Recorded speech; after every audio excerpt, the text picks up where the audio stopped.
Everyone, I am Aradhana and welcome back to my YouTube channel legal skills. आज के इस video में हम कवर करेंगे थर्ड सेमेस्टर का कॉन्स्टिट्यूशन सब्जेक्ट का topic constitution doctrine of harmonious construction. ये क्या होता है और इसकी क्या केसेस है, उसको हम इजी वे में शॉर्ट फॉर्म में केस करेंगे। So let's start the video.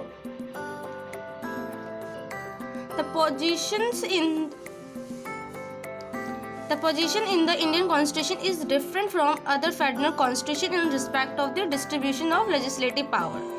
मतलब ये कहा है कि जो हमारा इंडियन कॉन्स्टिट्यूशन है वो अलग है किसी और अदर फेडरल कॉन्स्टिट्यूशन से in respect of distribution of legislative power. मतलब हमारे उसमें क्या है, सभी में जो लेजिस्लेटिव पावर्स है वो डिस्ट्रीब्यूट है कि मतलब स्टेट का क्या होना चाहिए, सेंटर का क्या होना चाहिए, ये सारे पावर। और यहाँ पे there is no clear cut division of power between the union and the states and this in case of conflict हो जाता है judiciary has to make reconciliations attempt between the conflicting entries. ये सारी चीज़ें हैं, तो ये सब तो आप देख सकते हो, शॉर्ट नोट है तो आप लोग लिख सकते हैं। मेन हमारा है इसका केस लो इजी वे में कैसे करें, क्योंकि केस स्टडी में बहुत लॉन्ग केसेस होते हैं तो उसको करना बहुत मुश्किल हो जाता है और एग्ज़ाम में लिखना बहुत मुश्किल हो जाता है, तो इसलिए हम इजी वे में केस लो लाए हैं।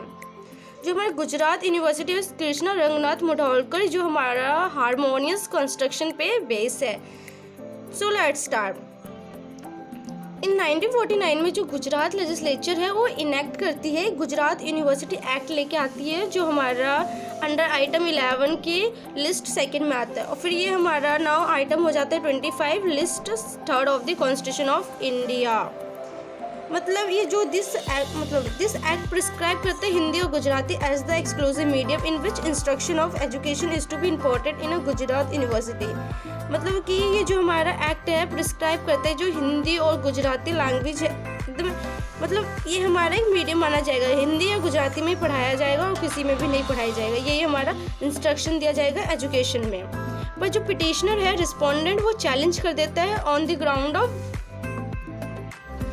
चैलेंज कर देता है validity of this act on the ground that it encroaches the power of union parliament and by virtue of item 66 of the list first.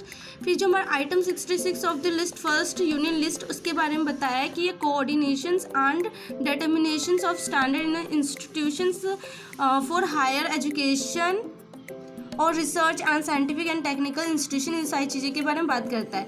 अब इसके इसका क्या है, कोर्ट ने क्या ऑब्जर्वेशन एंड डिसीजन दिया है।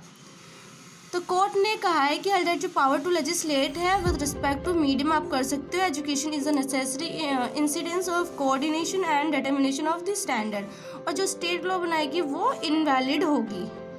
सो ऐसे ही आपको इजी वे में नोट्स और केस स्टडी एक्सप्लेनेशन चाहिए तो मेरे चैनल को लाइक एंड सब्सक्राइब करें ताकि मैं मोटिवेट हूँ और मेरी ऐसी और भी वीडियो मिले। और thank you so much for watching my video.